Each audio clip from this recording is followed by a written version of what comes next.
Bonjour à tous, bienvenue dans cette nouvelle vidéo sur les gains et pertes de change. Avant toute chose, un gain ou une perte de change concerne les entreprises qui font des opérations avec l'étranger. Exportation pour les ventes, importation pour les achats. Dès qu'il y a un écart entre le cours de facturation et le cours du règlement, on parle de gain ou perte de change. Alors, depuis le 1er janvier 2017, il y a eu quelques changements. Le règlement de l'ANC applique de nouveaux comptes. En ce qui concerne les écarts de change, le compte 756 pour les gains de change sur créances commerciales et le compte 656 pour les pertes de change sur créances commerciales. Si vous avez un plan comptable qui date de 2016 ou d'avant, vous n'avez pas ces comptes-là, vous ne les trouverez pas. Vous aurez les comptes 766 et 666. Et maintenant, ces comptes 766 et 666, ils sont réservés seulement aux gains ou pertes de change relatifs aux opérations financières.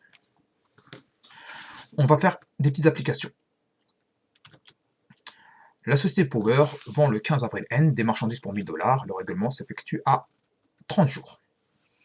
Au 15 avril, le cours du dollar est de 1 euro égale 1,25 $. Et je ferai deux hypothèses. Première hypothèse, le 15 mai, au moment du règlement, le cours est de 1 euro égale 1,20 $. Et au 15 mai, dans l'hypothèse 2, donc c'est soit l'hypothèse 1, soit l'hypothèse 2, 1 euro égale 1,30 $.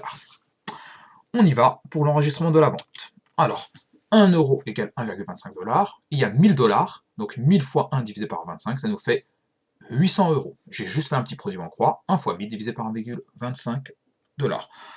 L'enregistrement, il est tout simple. On crédite le compte de vente de marchandises, 707, et on débite le compte 411. Il n'y a pas de TVA car il s'agit d'une exportation. Voilà. Passons à l'hypothèse 1. Au moment du règlement, 1 euro égale 1,20 $. J'ai toujours 1000 $, 1000 fois 1 divisé par 1,2, et donc j'obtiens 833,33 euros. La créance a donc augmenté. On va plus encaisser. On devait encaisser 800, on a encaissé 833,33. Il s'agit donc d'un gain de change. Qui dit gain dit produit. Qui dit produit dit classe 7. Voilà, c'est comme ça que vous pouvez savoir que c'est un 756. On peut le voir autrement aussi, au moment de l'écriture comptable.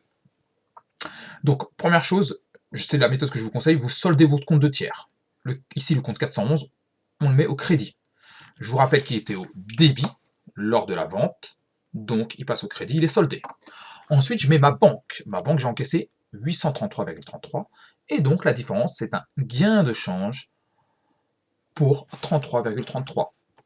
Voilà. Pourquoi c'est un gain de change? Parce que le compte va être crédité, et si c'est un crédit, il correspond au compte des produits. Donc je reprends. J'ai soldé ma créance, j'ai mis l'argent que j'avais encaissé en banque, et donc la différence, c'est le gain de change. Voilà. Passons à l'hypothèse 2, et donc cette fois-ci, 1 euro égale 1,30 $. Pareil, je fais mon produit en croix, et j'obtiens cette fois-ci 769,23.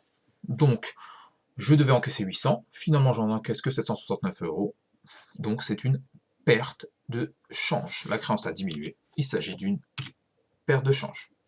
Écriture, on va faire la même chose, exactement la même chose. Donc, solde du compte 411. Il était au débit, il passe au crédit pour 800 euros. La banque, j'encaisse 769,23. Et donc, je termine par, vous l'avez compris, le 656, parce qu'il s'agit d'une perte de change, 30,77 euros. Au passage, le 411 est toujours soldé, bien entendu. Que ce soit un gain ou une perte de change, le 411, le compte de tiers, il sera toujours soldé. Donc, il était débiteur, il passe au crédit. Alors, ici, dans les deux cas, donc j'ai traité d'une vente. Si c'est un achat, c'est exactement l'inverse. Votre dette, si elle augmente cette fois-ci, ce sera une perte de change. Voilà. Et si elle diminue, envers le fournisseur, ça sera un gain de change. Ne pas confondre gain et perte de change, qui est un profit ou perte découlant du règlement. Le gain ou la perte de change est définitive. On utilisera le compte 656 pour la perte et 756 pour le produit. Ou 666 ou 766 si c'est financier. Et l'écart de conversion actif et passif, qui a fait l'objet d'une autre vidéo, qui correspond à une augmentation de créance ou à une diminution d'une dette, suite à une variation du cours de change à la fin d'un exercice comptable. Vous savez, c'est les fameux 476 et 477.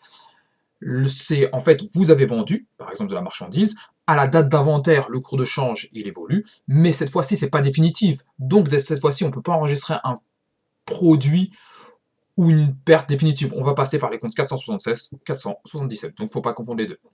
Voilà pour cette vidéo. À bientôt.